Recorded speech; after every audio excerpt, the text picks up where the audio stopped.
दर्शकबिन श्रीमतीको मोबाइलमा अर्कै पुरुषको फोटो देखेपछि श्रीमानले हत्या गरेको खुलेको छ। नेपाली सेनाको वीरगण दल पाँचथलमा पिउट पदमा कार्यरत 28 वर्षका दर्शन खत्रीले 26 वर्षीय आफ्नो श्रीमती प्रेमा ओली खत्रीको हत्या गरेको सुर्खेत प्रहरीले जनाएको छ। प्रेमाको मोबाइलमा अर्कै पुरुषको तस्बिर देखेपछि उनको हत्या गरेको खुलेको पनि प्रहरीले बताएको छ। शनिबार दर्शनले प्रेमालाई छिन्चुमा बोलाएका थिए। उनी साथी मार्फत सामान पठाइदिएको र आफू लिन आउनु भनेका थिए। प्रेमा गुरबाकोट नगरपालिका 5 थक्लेनीमा 5 वर्षीय छोरीसहित बस्थिन्। उनको माइती घर पनि सोही ओडाको तोरीबारी हो। 7 वर्ष पहिले उनीहरूको प्रेम विवाह भएको थियो। पछिल्लो समय भने उनीहरूबीच राम्रो सम्बन्ध नभएको र झै झगडा परिरहने खुलेको छ। एक अर्कामाथि शंका गर्ने उनीहरूबीच सम्बन्ध विच्छेद गर्ने सम्मको कुरा चलेको थियो। त्यसैले दशैंमा बिदा यता दर्शन घर आएका थिएनन्। तर सामान लिन जानु भनेपछि प्रेमा भेरीगंगा नगरपालिका 12 छिन्चुमा शनिबार साँझ पख पुगेकी थिइन्। एकाएक श्रीमानलाई देखेपछि प्रेमाले अचम्म मान्दै किन झुट बोलेको भनेर सोधिन्। दर्शनले सहज जवाब दिए, सरप्राइज दिन। उनीहरूको भेट करिब साँझ 6:30 बजेतिर भएको हुन्छ। भेटपछि उनीहरू केही बेर गफिँदै हिँड्छन्। केही बेरमै विवाद सुरु हुन्छ। प्रेमा वीरेन्द्रनगरतर्फ हिँड्न थाल्छिन्। भनाभन गर्दै दुवै झिग्नेरा खोलाको पुल तरेर उत्तर पूर्वको रामजानकी सामुदायिक वनतर्फ लाग्छन्। सुर्खेतका प्रहरी प्रमुख एसपी रूपेश खड्काका अनुसार आधा घण्टा पैदल हिँडेपछि उनीहरू बाटोमा बसेर विवाद गर्न थाल्छन्।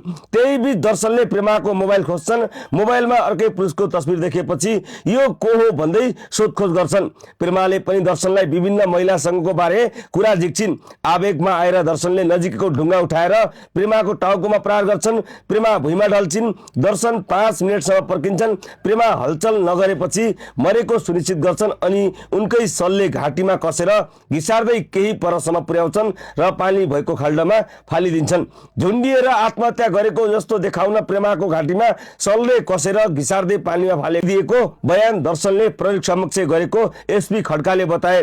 प्रहरीले गुडासम्म पानी भएको खाडलमा आइतबार प्रेमाको शव फेला पारेको थियो। सुर्खेतका प्रहरी प्रवक्ता डीएसपी मोहनजङ बुढाथापाका अनुसार प्रेमा 3-4 दिन अघि नै घरबाट निस्किएकी थिइन्। उनले फेसबुकमा अर्कै युवकको फोटो राखेको देखेपछि दर्शन हत्या योजनाका साथ घर बिदामा आएको अनुमान प्रहरीले गरेको छ।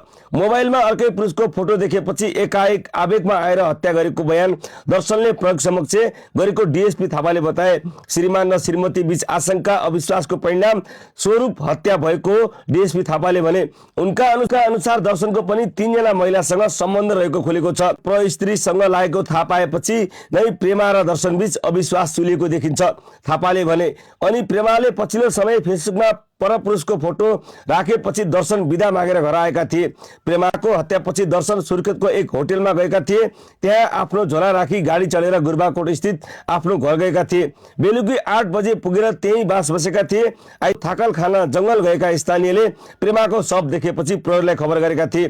प्रेमाको पहिचान खोलेपछि श्रीमान दर्शनको खोजी भएको थियो। उनी बिदामा घर आएको थाहा पाएपछि प्रहरीले सोधपुछका लागि दर्शनलाई घरबाटै नियन्त्रणमा लिएको थियो। सोधपुछका क्रममा घटना स्वीकार गरेका थिए।